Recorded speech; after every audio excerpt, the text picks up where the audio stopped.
हाँ जी, तो पिछली वीडियो में इस सीरीज़ के हमने ब्रेक डाउन किया था ड्रॉप सर्विसिंग बिजनेस मॉडल को। इस वीडियो में हम ब्रेक करेंगे ई कॉमर्स बिजनेस मॉडल को, वो भी 2 वेरिएशंस के साथ। तो मेरा नाम है गुरशन सिंह और आप देख रहे हो इजी डिजिटल मार्केटिंग। तो सबसे पहले मैं आपको एक प्रोसेस समझाता हूँ, 3 स्टेप प्रोसेस जिसमें ई कॉमर्स बिजनेस मॉडल जो है वो चलता है, खेलता है। और इसमें काफ़ी ज़्यादा स्टेप्स होंगे, वो हम जब वेरिएशंस अभी डिस्कस करेंगे उसमें आपको क्लैरिटी मिल जाएगी। बट जो 3 स्टेप का प्रोसेस है वो है ये। तो सबसे पहले जो भी कैटेगरी के प्रोडक्ट्स आप बेचना चाहते हो, ये प्रोडक्ट्स कहाँ से आएंगे, क्या है, वो अभी बाद में डिस्कस करते हैं। बट 3 स्टेप प्रोसेस में जो पहला प्रोसेस है वो है प्रोडक्ट जो डिस्प्ले करने हैं, या तो वो आपने अपनी वेबसाइट पे करते हो या फिर अमेजॉन सेलर अकाउंट पे। दूसरा स्टेप होता है आप इन्हें मार्केट करते हो प्रोडक्ट्स को और ट्रैफिक लाते हो अपने प्रोडक्ट पेजेस पे। तीसरा स्टेप है अब आप ऑर्डर्स रिसीव करते हो और इन्हें प्रोसेस करते हो भेजने के लिए। ऑटोमेटिक भी हो सकता है ये प्रोसेस, मैनुअल भी हो सकता है। अब ये जो सारी चीज़ें मैंने बोली, बहुत सारी चीज़ें इसमें समझ नहीं आई होंगी, बट जब हम दोनों वेरिएशंस डिस्कस करेंगे इस बिजनेस मॉडल की तो आपको क्लैरिटी मिल जाएगी। पहली वेरिएशन डिस्कस करते हैं। तो एक एग्जांपल लेके चलते हैं। हाइपोथेटिकल सिचुएशन ये है कि आप एक टी शर्ट का बिजनेस करना चाहते हो, ठीक है। ई कॉमर्स में कोई भी प्रोडक्ट हो सकता है ना, माइक हो सकता है, हेडफोन हो सकता है, गेमिंग माउस हो सकता है, कुछ भी हो सकता है, शूज़ हो सकते हैं। तो हम एग्जांपल के लिए लेके चल रहे हैं, हम टी शर्ट्स बेचना चाहते हैं, ठीक है। पहले मॉडल की वेरिएशन हम डिस्कस कर रहे हैं। ई कॉमर्स ही है, दोनों वेरिएशंस में ई कॉमर्स ही होगा, बट लोग कैसे कैसे करते हैं मार्केट में, मैं वो डिस्कस कर रहा हूँ। पहले स्टेप में आप एक मैन्युफैक्चरर ढूंढते हो ऑफलाइन। अब इससे आप 50 से 100 यूनिट्स परचेज कर लेते हो बल्क में, ठीक है। अब हमारे केस में हम टी शर्ट्स खरीद रहे हैं, ठीक है। तो टी शर्ट्स बल्क में हमने 100 यूनिट्स परचेज कर ली। इट कुड बी 50 वैल्यू और 50 यूनिट्स, और it could be 100 as well. So it totally depends upon your budget situation and how you want to market it. तीसरा स्टेप है कि हम मान के चलते हैं, एक तो हो गई सीधी सीधी प्लेन जो है हमारी टी शर्ट्स। एक हो सकता है कि मे बी आपको कस्टम प्रिंट, जो पर्सनलाइज प्रिंटिंग होती है ना, प्रिंटेड डिज़ाइन वाली टी शर्ट्स, वो भी बेचनी हो सकती है। हाँ, दोनों चीज़ें हो सकती हैं। तो ऐसे केस में you need to register your GST number, you need to register your brand name, and apart from this you need to trademark your designs जो printed होंगे टी शर्ट्स पे, ठीक है। ये 3 चीज़ें आपको चाहिए तीसरे स्टेप में। GST नंबर चाहिए, और क्योंकि ऑफलाइन में आप करने जा रहे हो, मतलब ऑफलाइन मैन्युफैक्चरर उठाया, उसका रीज़न भी मैं आगे बताता हूँ। GST के बाद आपको अपना ब्रांड नेम रजिस्टर करना पड़ेगा, और तीसरे केस में आपको क्या करना पड़ेगा, अपना ट्रेडमार्क करने पड़ेंगे डिज़ाइंस, क्योंकि आप किसी और के डिज़ाइंस कॉपी करके डालोगे तो वो लिस्ट नहीं होंगे। क्योंकि इस मॉडल में, इस वेरिएशन में हम ये सारे प्रोडक्ट्स जो हैं, जो 100-50 जितने भी यूनिट्स हमने खरीदे हैं, we gonna list them on Amazon, ठीक है। तो अमेज़ॉन पे हम लिस्ट करेंगे इन प्रोडक्ट्स को, तब ये बिकेंगे। तो इस वेरिएशन में हम अमेज़ॉन पे लिस्ट कर रहे हैं, ऑफलाइन बंदे से हमने माल उठाया। चौथे स्टेप में आप जो भी प्रोडक्ट्स हैं उनकी, हर प्रोडक्ट की डिफरेंट एंगल से इमेजेस क्लिक करोगे, क्वालिटी इमेजेस, ताकि आप उन्हें लिस्टिंग के टाइम अमेज़ॉन पे डाल पाओ। 5th स्टेप में आप अमेज़ॉन सेलर अकाउंट जो होता है इस पे जाके साइन अप करोगे, क्योंकि आपने GST रजिस्टर कर रखा है। यहाँ पे GST नंबर वगैरह सारा डालना पड़ता है। उसके बाद आपका अकाउंट बन जाएगा। अप्रूव होने में 2-3 दिन लगेंगे, अप्रूव हो जाएगा। अब आप इस पर प्रोडक्ट लिस्टिंग कर दोगे ना, क्योंकि जब आपका अकाउंट अप्रूव हो जाएगा, आपको प्रोडक्ट्स के जो है लिस्टिंग करनी है, जो भी प्रोडक्ट्स हैं इन्हें मार्केट करने के लिए। अब लिस्ट कर दिया, ऐसे थोड़ी अपने आप बिकेंगे। तो जब इन पर ट्रैफिक लाना पड़ेगा, आपको इन्हें मार्केट करना पड़ेगा। अमेज़ॉन पे मार्केट कैसे करेंगे, तो अमेज़ॉन में इनबिल्ट अमेज़ॉन एड्स होती हैं। अमेज़ॉन एड्स को यूज़ करके आप इन्हें मार्केट कर सकते हो अमेज़ॉन के ऊपर ही। उससे बहुत जल्दी बिकते हैं, क्योंकि अमेज़ॉन एक ऐसा प्लेटफॉर्म है जहाँ पे लोग कमर्शियल इंटेंट से आते हैं, एक्चुअली में खरीदने आते हैं, शॉपर्स ही आते हैं। तो इसलिए वहाँ पे जब ऐड चलती है तो बहुत ज़्यादा अच्छे से बिकते हैं प्रोडक्ट्स, आपके नेक्स्ट डे से सेल होनी स्टार्ट हो जाएगी। तो 6th स्टेप में आप एड्स रन करोगे और आपको ऑर्डर आने स्टार्ट हो जाएंगे। अब 7th स्टेप में जो आपको ऑर्डर आए उन्हें प्रोसेस करना पड़ेगा, उन्हें पैक करना पड़ेगा मैनुअली, और ये आप अपनी लोकेशन से करोगे, जो आपने अपने GST नंबर और जो भी अपने सेलर अकाउंट उस पर रजिस्ट्रेशन के टाइम आपने जो लोकेशन डाली होगी वो आपको यहाँ पे फिल करनी पड़ेगी, और वहीं पे आपके लिए पिकअप करने आएगा अमेज़ॉन का बंदा, ठीक है। वो जो अमेज़ॉन का बंदा पिक करने आएगा, ये सारे प्रोडक्ट्स आपकी लोकेशन से पिक करेगा। 8th स्टेप में जब अमेज़ॉन आपका प्रोडक्ट डिलीवर कर देगा और पेमेंट रिसीव हो जाएगी, तो अपनी वो फीस वगैरह काट के जो भी आपका प्रॉफिट होगा आपके डैशबोर्ड में दिखा देगा।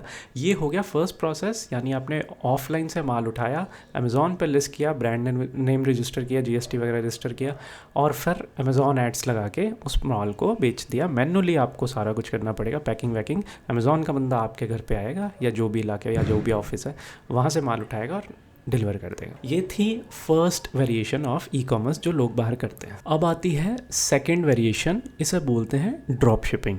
तो फर्स्ट वाले मॉडल में वेरिएशन में हमने ये देखा कि हमें इन्वेंट्री होल्ड करनी पड़ती है, 50-100 यूनिट हमें ख़रीदना पड़ता है, राइट।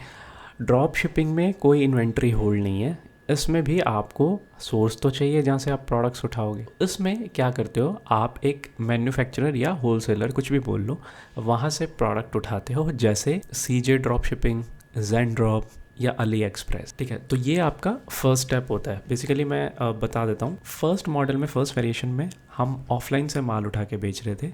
इस वाले वेरिएशन में हम ऑनलाइन से ही माल उठा के ऑनलाइन बेचेंगे, माल उठाएंगे ही नहीं, खरीदेंगे ही नहीं, ठीक है। तो इन्वेंट्री होल्डिंग है ही नहीं इस वाले मॉडल में। तो ज़ेनड्रॉप, CJ ड्रॉप शिपिंग या फिर अली एक्सप्रेस या और भी बहुत सारी साइट्स होती हैं जहाँ से आप प्रोडक्ट्स फ्री में अपनी एक पर्सनल वेबसाइट पे बिल्ड करके लगा सकते हो। तो पहला स्टेप है, या तो आप ज़ेनड्रॉप पे, CJ ड्रॉप शिपिंग या अली एक्सप्रेस पे साइन अप कर सकते हो अगर आपको ड्रॉप शिपिंग करनी है तो। दूसरा स्टेप है कि अब इनके जो प्रोडक्ट्स होंगे, बहुत सारे प्रोडक्ट्स होते हैं इनके पास, अब वो आपको पर्सनल अपनी एक वेबसाइट बनानी पड़ेगी जिस पे आप वो प्रोडक्ट्स रेंडर करोगे। अब आप जो अपनी वेबसाइट बनाओगे वो वर्डप्रेस पे भी बन सकती है या शॉपिफाई पे भी बन सकती है। अब जब आपकी वेबसाइट बन गई, प्रॉपर ई-कॉमर्स वेबसाइट जिसमें पेमेंट गेटवे एनेबल है, उसके बाद आप ये प्रोडक्ट्स जो हैं ज़ेनड्रॉप, CJ ड्रॉप शिपिंग वगैरह के, इन्हें कनेक्ट करोगे अपनी वेबसाइट के साथ। थर्ड स्टेप होगा, आपको रेलेवेंट कैटेगरीज जो है अपनी वेबसाइट में बनानी है। 35 से 50 प्रोडक्ट्स लिस्ट करने हैं एक स्पेसिफिक कैटेगरी की। हमारी कैटेगरी में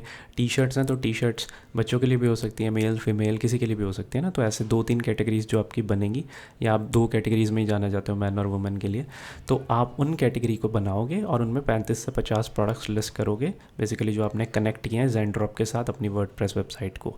वो बहुत प्लगइन से हो जाता है ईजिली, जब वो आप करोगे रिसर्च आपको पता लग जाएगा। तो ये बिजनेस मॉडल मैं ब्रेक डाउन करके बता रहा हूँ आपको। अब जब ये 35 से 50 प्रोडक्ट्स जो आपने लिस्ट किए हैं, ये प्रोडक्ट्स का आपको डिमांड भी चेक करनी है, एनालाइज करना है बाहर मार्केट में कि लोग इसको खरीद रहे हैं नहीं खरीद रहे। उसके बाद इसके अलावा आपको ये भी देखना है इनकी प्राइसिंग कितनी है, आप अपना जो मार्जिन ऐड करोगे वो भी लगाना है, और उसके बाद जो फाइनल प्राइस होगा वो मार्केट से कंपेयर करना है। ऐसा नहीं कि जो आपको CJ ड्रॉप शिपिंग वगैरह वाले दे रहे हैं वो तो सस्ता देंगे आपको, आप वो प्राइस कंपेयर नहीं कर सकते मार्केट से।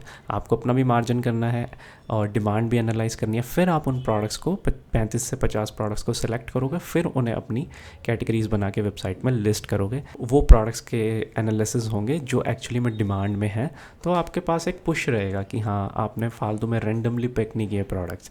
अब ये सब करने के लिए आप एक एक्सेल शीट बना सकते हो, गूगल शीट्स भी यूज़ कर सकते हो। तो आपको ये याद रखना है, आप खुद के प्रोडक्ट्स नहीं बेच रहे, आपका खुद का कोई ब्रांड नहीं है, आप किसी और के प्रोडक्ट्स बेच रहे हो, ठीक है। तो ऐसा करने के लिए आपको चौथा स्टेप है, एड्स रन करनी पड़ेंगी। ज़्यादातर लोग ड्रॉप शिपिंग के लिए गूगल एड्स या फेसबुक, इंस्टाग्राम एड्स यूज़ करते हैं, डिपेंड करता है कौन सा प्रोडक्ट है। फॉर एग्जांपल हमारे केस में हमने टी-शर्ट्स लिए हैं या शूज़ भी लेते, तो फेसबुक और इंस्टाग्राम से ऑर्डर्स आ जाते हैं। अगर कोई महंगी आइटम होती है और किसी और टाइप की होती है, जैसे हेडफोन्स बेच रहे हैं या माइक हो गया, ये सब अगर बेचना होता तो फिर हमें गूगल एड्स पे जाना पड़ता है। डिपेंड करता है किस तरीके के प्रोडक्ट्स हैं और उनकी प्राइस रेंज क्या है। इन सब के बेसिस पे आप गूगल, फेसबुक, इंस्टा का कॉम्बो यूज़ कर सकते हो, जो आपको लगे जहाँ से बेस्ट रिजल्ट्स आ रहे हैं उसके साथ जा सकते हो। पांचवा स्टेप है, जो आपको ऑर्डर आने स्टार्ट होंगे वो आपको मैन्युअली नहीं भेजने, वो आपका जो सप्लायर है बेसिकली, जैसे हमने ज़ेनड्रॉप, CJ ड्रॉप शिपिंग या अली एक्सप्रेस की बात की, जैसे ही आपको ऑर्डर आएगा वो डायरेक्टली, क्योंकि आपकी वेबसाइट उनसे कनेक्टेड है,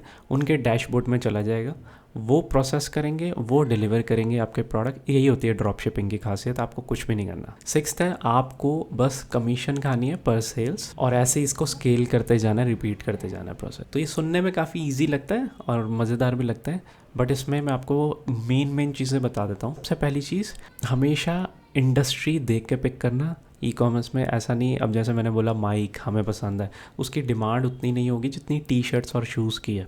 तो जिसकी डिमांड हो ज़्यादा और उसमें भी कुछ तरह के प्रोडक्ट्स बहुत अच्छे काम कर रहे होते हैं, तो आपको विनिंग प्रोडक्ट ढूंढना बहुत ज़रूरी है, वरना सेल नहीं आएगी, वरना ऐड ही चलाते रहोगे, पैसे लगते रहेंगे बट सेल्स नहीं आएगी और फिर लॉस में चले जाओगे, और उधर से वेबसाइट का खर्चा भी होगा क्योंकि वेबसाइट भी बनवा रखी है, उन सबका खर्चा निकालना पड़ता है ओवर टाइम। तो विनिंग प्रोडक्ट कैसे ढूंढना है, ये सब चीज़ें आपको इसमें ज़्यादा दिमाग लगाना होता है। ऑर्डर निकालना, ठीक है, इंडस्ट्री पहले ढंग से पिक करना, मतलब शूज़ बेचने हैं, टी-शर्ट्स बेचनी है, टी-शर्ट्स भी किस कैटेगरी की बेचनी है वो पक्का करना, पूरा ढंग से रिसर्च करके। ChatGPT भी यूज़ कर सकते हो या और भी टूल्स आप रिसर्च के लिए यूज़ कर सकते हो। ऑनलाइन गूगल भी यूज़ कर सकते हो, अमेजोन भी यूज़ कर सकते हो देखने के लिए। दूसरी चीज़, किस प्लेटफॉर्म पे पिक करोगे उनके लिए प्रोडक्ट्स के लिए, मतलब जो भी बेचना है आपको, चाहे फेसबुक या इंस्टा या गूगल, उनके लिए बजट निकाल के रखना ऐड के लिए। 7 से 10 दिन की टेस्टिंग करना बेस्ट ऑप्शन है।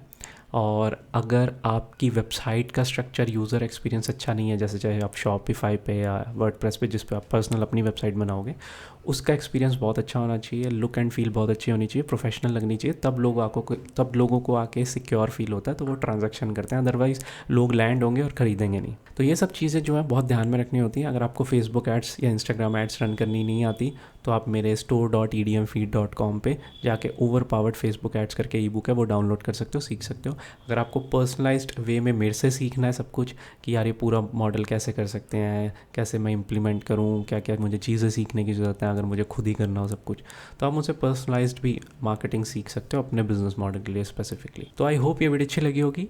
लाइक और शेयर ज़रूर करना, इस चैनल को सब्सक्राइब ज़रूर करना, क्योंकि आने वाले टाइम में मैं ऐसी digital marketing related tricks, tips और टॉपिक्स कवर करता रहूँगा, जो आपको आपका करियर एनहेंस करने में मदद करेगी। साथ ही साथ अगर आपका कोई बिजनेस है तो उसे ग्रो करने में मदद करेगी। नेक्स्ट वीडियो में हम डिस्कस करेंगे कोचिंग बिजनेस मॉडल। तो तब तक के लिए नेक्स्ट वीडियो के लिए थैंक्स यार, बाय।